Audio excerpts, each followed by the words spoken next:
Fit tip number 21 to help you get healthier this year. Count time instead of reps when you work out. So standard practice in most training is to count reps. So maybe when you first start out, you're doing 15 to 20 reps, and then as you get stronger, you move down to 12 to 15, and then 10 to 12. And you count how many reps you can do, and you track how much weight you're doing so that you progressively get stronger, which is a great way to train. But sometimes if you've been doing it for a while, or maybe you're not used to it, you're not gonna push yourself hard enough. I know I can get so used to, okay, I need to do 15 reps or 10 reps, that sometimes I'm actually able to push out more. I just don't do it because I feel like I accomplished my goal of hitting 12, when in reality I could push myself more. And the best way, fastest way you're gonna get stronger, leaner, more toned, and lose more fat is to really push yourself to the point of failure. When your muscles just can't take anymore, that's when you're really going to grow them. That's when those muscle fibers are really gonna start to tear a little bit. And then when you rebuild, you get bigger, stronger muscles. And for women, don't worry, I don't mean big, huge, bulky muscles. You just get more tone. I go pretty heavy weights, and as you can tell, I don't have huge, rippling, massive bodybuilding muscles. So you don't have to worry about that.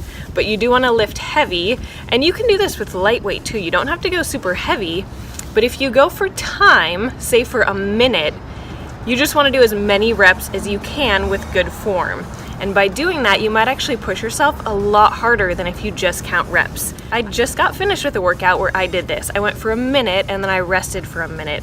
And it's really hard depending on the exercise you're doing. And I went lighter weights than I would normally do because I'm not going for mass muscle building with super heavy weights and like 6 or 8 reps, but instead I just went for a minute. Some of those exercises were more cardiovascular, getting my heart rate up. Some of those were just basics like a shoulder press.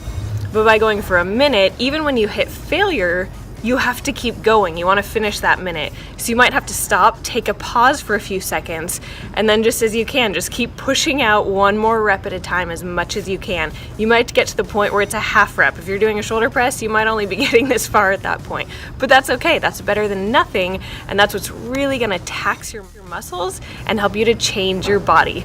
Nothing has changed my body quite like lifting heavy weights and pushing myself to failure has.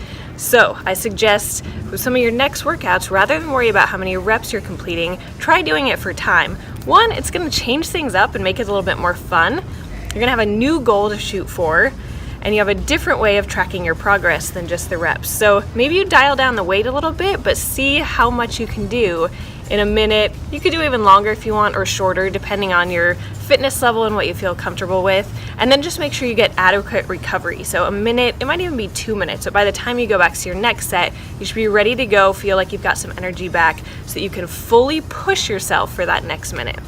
So try that this year. Instead of just counting your reps or worrying about the exact weight you're doing, try going for time and see how that changes your results. So I hope that's helpful to you and helps you to improve your fitness and make your workouts a little bit more fun and interesting this year. Let me know how those results pan out, how those workouts go in the comments below. Until the next video, keep checking back also at my blog at renewalfitcoach.com for all of these same tips, but in more detail and with more links to help you out. That is my site dedicated to personal training, information, and helping you to renew your strength and to renew your life. So until next time, I hope you feel renewed and strong, and I'll see you in the next video.